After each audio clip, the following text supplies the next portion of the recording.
Hello everyone, ভিডিওর প্রথমেই তোমাদের সবাইকে জানাই জামাই ষষ্ঠীর অনেক অনেক শুভেচ্ছা। আর সকাল সকাল দেখো আমার সোনা গোপালকে আমি সুন্দর করে সাজিয়ে গুছিয়ে পুজো দিয়ে নিয়েছি।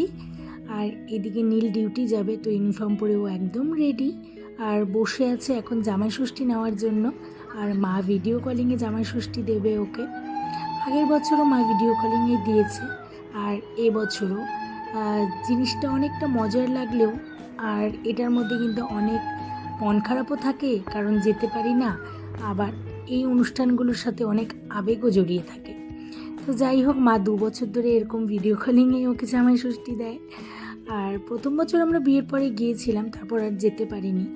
এতটা দূরে থাকলে তো সব সময় বাড়িতে যাওয়াটা পসিবল হয় না সব অনুষ্ঠানে। তো তোমরা যারা বাইরে থাকো অনেকটা দূরে, তারাও আমার সাথে এই জিনিসটাকে রিলেট করতে পারবে। মনটা একটু খারাপ হয়, কিন্তু কিচ্ছু করার নেই। তো যাই হোক, এই মুহূর্তটাকে তোমাদের সাথে একটু শেয়ার করলাম আর স্মৃতির পাতায় রেখে দিলাম। একটাই কথা বলি যে সবাই যেন খুব ভালো থাকে, সুস্থ থাকে, কাছের মানুষদের সাথে খুব আনন্দে থাকে, সুস্থ থাকে, ভালো থাকে, এটাই। তো আজকের ভিডিওটা একদম ছোট্ট একটা ভিডিও তোমাদের সাথে শেয়ার করলাম, একটু মজার, একটু আনন্দের, একটু আবেগের, সবটা মিলিয়ে মিশিয়ে। তো যাই হোক, আর শেষে তোমাদের সাথে শেয়ার করলাম মা বাবার সাথে একটা নীলের ছবি, আমার খুব প্রিয়। আর যেহেতু জামাই ষষ্ঠী, শ্বশুর শাশুড়ি জামাইদের দিন, তাই।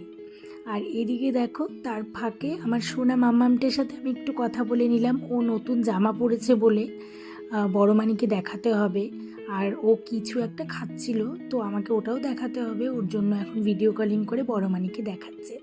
তো যাই হোক, সবাই ভালো থাকুক, আর আমার সোনা মাম্মামটাকেও আদর দিও, ভালোবাসা দিও তোমরা, ও যেন খুব ভালো থাকে। টাটা।